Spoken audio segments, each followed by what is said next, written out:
স্বাগত খেলাযোগে আপনাদের সাথে আছি আমি ফাহিম রহমান। ভারতের বিপক্ষে অ্যাওয়েতে ড্র এএফসি এশিয়ান কাপ বাছাই পর্বের প্রথম হোম ম্যাচটা কোথায় খেলবে বাংলাদেশ দল? রবিবার খুশির খবর দিলেন ক্রীড়া উপদেষ্টা। ঢাকার জাতীয় স্টেডিয়াম তৈরি 10 জুন সিঙ্গাপুরের বিপক্ষে হামজা জামালদের দেখা যাবে ঐতিহ্যবাহী মাঠেই। দেশের ক্রীড়াঙ্গনকে আরো শক্তিশালী করতে 8 বিভাগে স্পোর্টস হাব করার কথাও জানান আসিফ মাহমুদ সজীব ভুইয়া। সাইফুল রূপকের রিপোর্ট। সাকিব নাকি হামজা, কে বড় তারকা? রাজনীতির মারপ্যাচে ক্রিকেটের পোস্টার বয়ের জনপ্রিয়তা অনেকটাই কমেছে। একসময় সাকিব যেমন গোটা দেশের সমর্থন পেতেন, এখন সেই রকমের ভালোবাসা আর উৎসাহ মিলছে ফুটবলের হামজা চৌধুরীর। বলা যায় হামজা ক্রেজ এই বাংলায়। গেল মাসে দিন চারেকের বাংলাদেশ সফরে হামজাকে দারুণভাবে গ্রহণ করেছিল ক্রীড়াপ্রেমীরা। এবার অপেক্ষা প্রথমবার বাংলার মাটিতে হামজার ম্যাচ দেখা। 10 জুন বাংলাদেশ সিঙ্গাপুর ক্ল্যাশ। এই ম্যাচ দিয়েই কি খুলে যাচ্ছে ঢাকার জাতীয় স্টেডিয়ামের বন্ধ দরজা? আন্তর্জাতিক ফুটবল ম্যাচ আয়োজনের জন্য কতটা তৈরি ঐতিহ্যবাহী এই মাঠ? কাজ অলমোস্ট শেষ। আমার তাবিদ ভাইয়ের সাথে অলরেডি কথা হয়েছে। এই যে বাফুফে মাঠের ঘাসের আর একটু কাজ করবে এবং আমাদের লাইটিং থেকে শুরু করে আপনারা দেখতে পাচ্ছেন প্রায় কমপ্লিট। আশা করি আগামী আমাকে যেটা জানানো হলো 20 দিন থেকে 1 মাসের মধ্যে ফুল মাঠ রেডি হয়ে যাবে খেলার জন্য। সো জুনে আয়োজন করতে কোনো অসুবিধা হবে না। 6 এপ্রিল বিশ্ব ক্রীড়া দিবস। বিশেষ দিনে সকাল থেকেই গুলিস্তানের স্টেডিয়াম পাড়ায় ক্রীড়া মন্ত্রণালয়ে নানা কার্যক্রম। বড় বড় ইভেন্টে শুধু অংশগ্রহণ নয়, পদক জেতার জন্য যেন বাংলার অ্যাথলিটরা তৈরি হয় সেই উদ্যোগও নেওয়া হচ্ছে। এক্ষেত্রে দারুণ ভূমিকা রাখছেন ক্রীড়াপ্রেমী প্রধান উপদেষ্টা ডক্টর ইউনূস। সেন্ট্রাল জায়গা থাকা দরকার যেখানে আসলে সবগুলো স্পোর্টসের একটা স্পোর্টস ভিলেজের মতো আমরা পৃথিবীর বিভিন্ন দেশে দেখেছি। যে দেশগুলো স্পোর্টসে ভালো করেছে, চায়নাতে ইয়াটা আছে। তো প্রাথমিকভাবে আলোচনা চলছিল চায়নার সাথে এবং আমি আমাদের মাননীয় প্রধান উপদেষ্টা ডক্টর মোহাম্মদ ইউনূস স্যারকেও জানিয়েছি বিষয়টা। স্যার যখন সংযুক্ত আরব আমিরাতে গিয়েছিলেন কিছুদিন আগে, তিনি সেখানে বিষয়টি তোলেন এবং সংযুক্ত আরব আমিরাত সরকার আমাদেরকে আর্থিক সহযোগিতা করার ব্যাপারে একমত হয়েছে।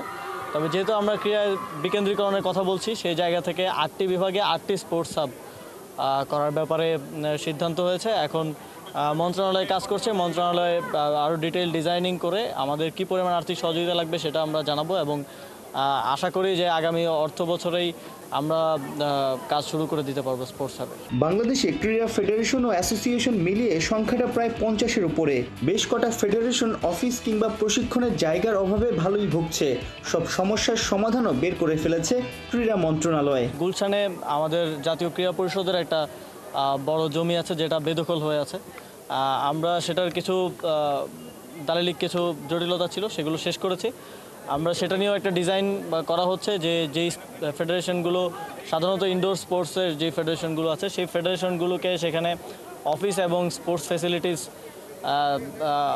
যাতে অ্যাকোমোডেট করা যায় সেভাবে একটা স্পোর্টস ফ্যাসিলিটি আমরা সেখানে করব। আরবান স্পোর্টস সেন্টার নামে আমরা সেটা গুলশানে করব। রবিবার সকালে ক্রীড়া দিবসের র্যালিতে অংশ নিয়েছেন নানান খেলার অ্যাথলিটরা। সাইফুল রূপক, ৭১। বোর্ড সভাপতির সঙ্গে কথা হয়েছে। ফারুক আহমেদ আশ্বাস দিয়েছেন মেহেদী মিরাজকে। মিরাজ এখন থেকে নাকি খেলতে পারবেন নিজের প্রিয় ব্যাটিং পজিশনে। প্রিমিয়ার লিগে দারুণ ছন্দে থাকা মিরাজ একইভাবে পারফর্ম করতে চান জিম্বাবুয়ের বিপক্ষে টেস্ট সিরিজেও। প্রায় 4 মাসের লম্বা বিরতির পর লম্বা ফরম্যাটের ক্রিকেটে নামবে টাইগাররা। মিরাজ বলছেন জিম্বাবুয়ের বিপক্ষে প্রস্তুতি ঘাটতি খুব একটা ভোগাবে না। নাইয়ান বিন জসিমের রিপোর্ট। মিরাজের সবচাইতে পছন্দের ব্যাটিং পজিশন কোন? 5-6। চলতি প্রিমিয়ার লিগে ব্যাটে বলে মেহেদী মিরাজ রীতিমতো ফ্লাইং মোডে। প্রাইম ব্যাংকের বিপক্ষে বিগ ম্যাচে 6 নম্বরে নেমে রান করেছেন নট আউট 67। তামিম ইকবাল নেই, তাই দলের প্রয়োজনে আগের ম্যাচে আবার ওপেনিংয়ে নেমে করেছিলেন সেঞ্চুরি। এর বাইরেও ব্যাট করেছেন 7 নম্বরে, 8 নম্বরে। জাতীয় দলের মতো ডোমেস্টিকেও মিরাজকে তার দল খেলাতে পারে যেভাবে খুশি সেভাবেই।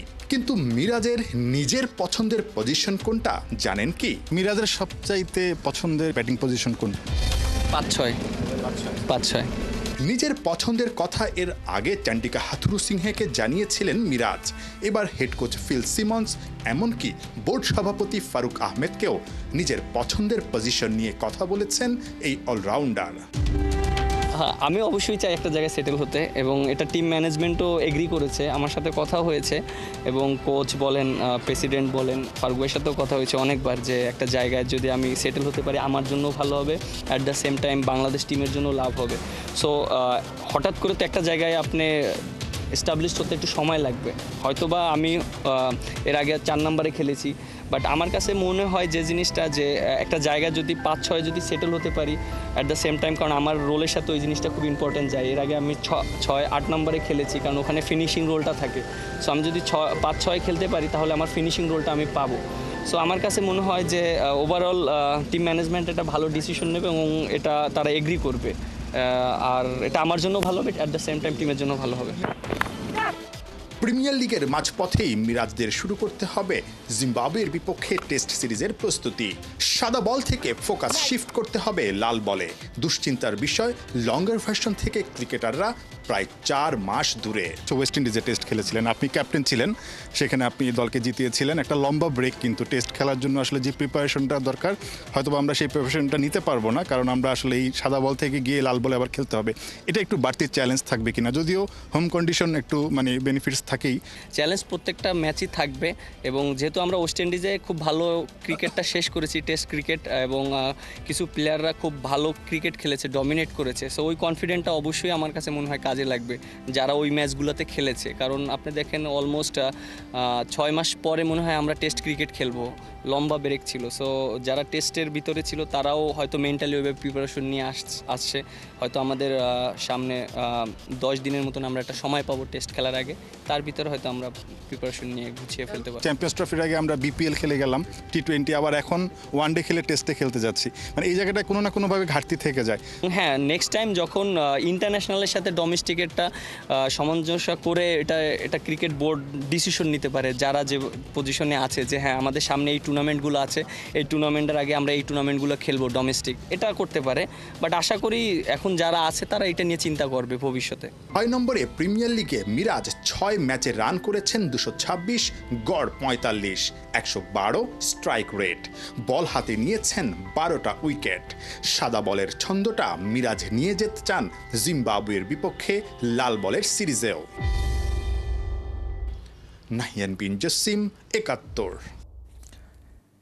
ইতিহাস গড়েছেন জাতীয় দলের ব্যাটার পারভেজ হোসেন ইমন। ঢাকা প্রিমিয়ার লিগে 15 বলে করেছেন 50। শাহিনপুকুর ক্রিকেট ক্লাবের বিপক্ষে এই ম্যাচ জিতে নিয়েছে ইমনের দল আবাহনী। লিস্টে তো বটেই, টি20 প্রথম শ্রেণী সব মিলিয়ে এটাই দ্রুততম। অর্ণব বাপির রিপোর্ট। বৈশাখের আগেই যেন কালবৈশাখী ঝড়, 22 গজে মহাতাণ্ডব, একের পর এক বল হয়েছে সীমানা ছাড়া। পারভেজ ইমনের ওপরে কি ভর করলো ক্রিস গেল, ডিভিলিয়ার্সরা? ঢাকা প্রিমিয়ার লিগে আবাহনীর হয়ে 15 বলে 50 পার করা বিধ্বংসী এক ইনিংস খেলেছেন এই ব্যাটার। বিকেএসপির মাঠ ভেজা থাকায় খেলা শুরু হয় দেরিতে। 31 ওভারের ম্যাচে শাহিনপুকুর অল আউট হয় 88 রানে। জবাব দিতে নেমে ইমনের অতিমানবীয় ইনিংস। 6 ওভার 4 বলে কোনো উইকেট না হারিয়েই জয় পায় আবাহনী। এই ম্যাচেই ঘরোয়া ক্রিকেটের রেকর্ড বুক ওলটপালট করে দিয়েছেন পারভেজ হোসেন ইমন। কেবল দীর্ঘশ্বাসেই সম্বল হয় শাহিনপুকুরের বোলারদের। ওরা চেয়ে চেয়ে দেখে ইমন শো। ব্যাট বলের timing, shot selection, confidence level, ক্রিজে পারভেজ ইমন যেন দুর্দান্ত। উত্তাল ব্যাটিংয়ে পারভেজ ইমন 23 বলে 4 বাউন্ডারি আর 6 ছক্কায় করেন আনবিটেন 61 রান। যেভাবে ব্যাট চালিয়েছেন 50 করেন মাত্র 15 বলে। বাহাতি ব্যাটার নাম লেখান ইতিহাসে। এটাই এখন লিস্ট এ তো বটেই বাংলাদেশের ঘরোয়া টি20 প্রথম শ্রেণী সব মিলিয়ে দ্রুততম 50 রেকর্ড। অর্ণব বাপি, 71। এবারে শেন ওয়ানকে পেছনে ফেললেন ভারতের 30 বছর বয়সী সঞ্জু স্যামসন। রাজস্থান রয়্যালস অধিনায়ক স্যামসন ক্যাপ্টেন হিসেবে জিতলেন নিজের 32 নম্বর ম্যাচ। ইনজুরি থেকে ফিরেই বাজিমাত করা উইকেট কিপার ব্যাটারের সামনে রয়েছে আরও অনেকটা এগিয়ে যাওয়ার সুযোগ। খালিদ জামিলের রিপোর্টে বিস্তারিত। যাতে wicket keeper batter Sanju Samson, কিন্তু ইনজুরিটা কাল হলো। সেটার ধরন এমন যে ব্যাটিং করতে পারবেন দিব্যি, কিন্তু কিপিং করতে গেলেই বাদ ছিল গোলমাল। তাই রাজস্থান রয়্যালস ম্যানেজমেন্ট ওকে খেলায় ইম্প্যাক্ট প্লেয়ার হিসেবে, ক্যাপ্টেন্সিটাও করতে পারছিলেন না, তাই দায়িত্ব দেয়া হয় রিয়ান পরাগকে। তবে মাঝপথে ক্লিয়ারেন্স আসে বিসিসিআই সেন্টার অফ এক্সেলেন্সের কাছ থেকে। পাওয়া যায় ফিটনেসের সনদ, কিপিং গ্লাভসের সাথে তাই স্যামসন ফিরে পান রাজস্থানের ক্যাপ্টেন্সি আর্মব্যান্ড। আর তারপরেই পরিসংখ্যানের পাতায় করে ফেললেন বাজিমাত। পাঞ্জাব কিংসের বিপক্ষে 50 রানে জয় পায় রাজস্থান। এক ফ্র্যাঞ্চাইজির ক্যাপ্টেন হিসেবে এটা তার 32 নম্বর জয়, যেটা এই দলের কোনো অধিনায়কের ক্ষেত্রে সর্বোচ্চ। এর আগের রেকর্ডটা ছিল অস্ট্রেলিয়ার প্রয়াত ক্রিকেটার শেন ওয়ার্নের। 2008 থেকে 11 সাল পর্যন্ত রাজস্থানকে নেতৃত্ব দিয়েছেন তিনি। স্যামসন এই দলটার ক্যাপ্টেন্সি করছেন 2021 থেকে। 62 ম্যাচ থেকে অধিনায়ক হিসেবে এখন তার জয়ের সংখ্যা 32। তার চেয়ে পিছিয়ে পড়া ওয়ার্ন 55 ম্যাচে জিতেছেন 31টি। তালিকায় আরও আছেন Rahul Dravid, Steve Smith, Ajinkya Rahane, Shane Watson আর রিয়ান পরাগ। স্যামসন ক্যাপ্টেন হিসেবে ফেরার পর থেকে দলটার চেহারাই যেন বদলে গেছে। যদিও 2025 আইপিএলে 4 ম্যাচ খেলে দুটোই জিততে পেরেছে রাজস্থান।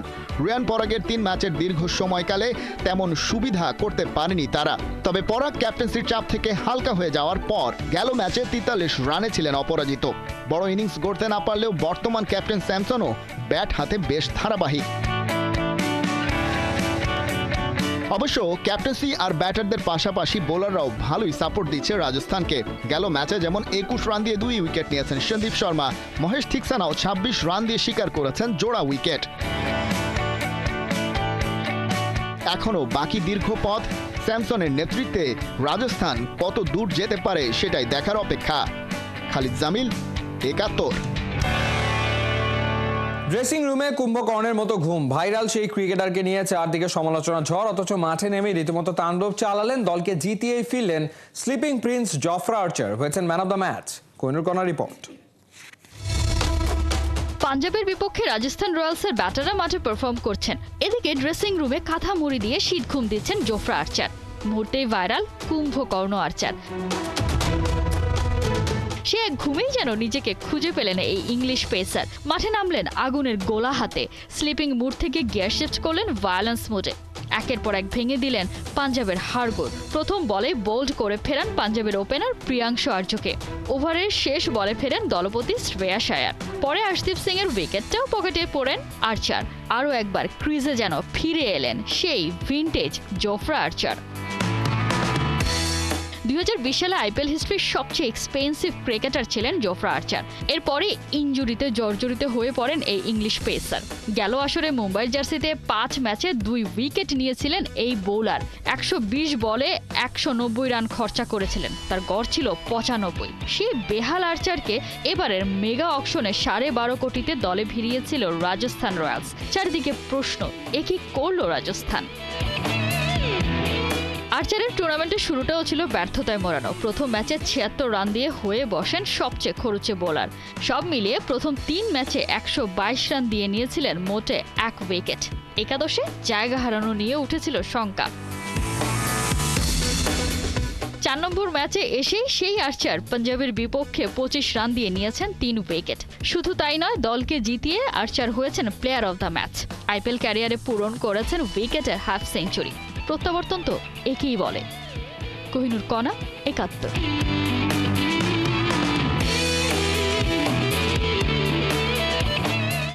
কোচ নয়, পরিচালক নয়, কিংবা প্রধান নির্বাহীও নয়, গোটা একটা ক্লাবের মালিক হতে চান ক্রিস্টিয়ানো রোনালদো, আর সেটা হতে পারে ফুটবল ক্যারিয়ার চলাকালীন।